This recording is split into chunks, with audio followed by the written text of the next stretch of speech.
Hi అండి, ఇదిగోండి ముందుగా జున్ను పాలండి, స్వచ్ఛమైన జున్ను పాలు అనమాట. దానికి కావాల్సిన బెల్లము, మిరియాలు, యాలకులను తీసుకున్న జున్ను అనేది ఎలా ప్రిపేర్ చేయాలో మీకు ఈ వీడియోలో చూపిస్తానండి. ఇవి మా అమ్మ వాళ్ళు ఇచ్చారండి. నాకైతే అమ్మ వాళ్ళకి గేదెలు ఉన్నాయన్నమాట. జున్ను ఎలా ప్రిపేర్ చేసుకోవాలో చూపిద్దాం. ముందు బెల్లాన్ని మెత్తగా దంచుకుందామండి. ముందుగా బెల్లాన్ని మెత్తగా దంచుకోవాలండి. అట్లాగే యాలకులు, మిరియాలు కూడా ఇట్లా పాలల్లో వేసేసుకుందాము. మనం స్వీట్కి తగినంత వేసుకుంటే సరిపోతుందండి. పాలల్లో ఇట్లా తిప్పుకోవాలన్నమాట.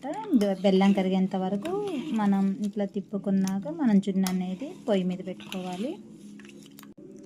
బెల్లం అనేది కరిగేంత వరకు మనం ఇట్లా తిప్పుకోవాలండి.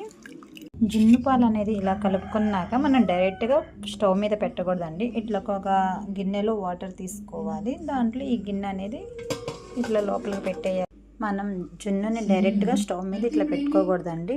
వాటర్ అనేది వేరే గిన్నెలో తీసుకొని ఆ గిన్నెలో మళ్ళీ జున్ను కలుపుకున్న దాన్ని పెట్టుకొని మనం మూత అనేది ఇలా పెట్టుకోవాలి.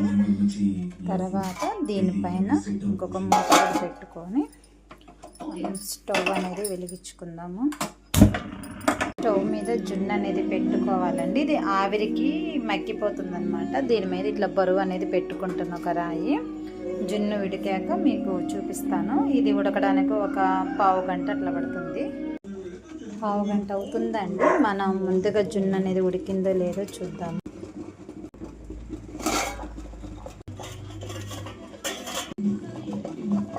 జున్ను అనేది ఉడికిపోయిందండి, గట్టిగా అయిపోయింది.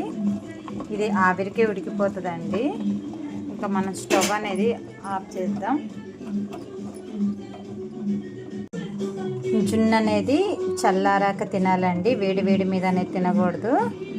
మన పూర్వీకులు ఏమంటారంటే జున్ను వేడివేడిగా తింటే పళ్ళు అనేవి ఊడిపోతాయని అంటారు. పెద్దవాళ్ళు చెప్పింది మనం ఆలకించాలి కదండి. ఇదిగో స్టవ్ అనేది ఆఫ్ చేసుకుని జున్ను అనేది చల్లారనిద్దామండి.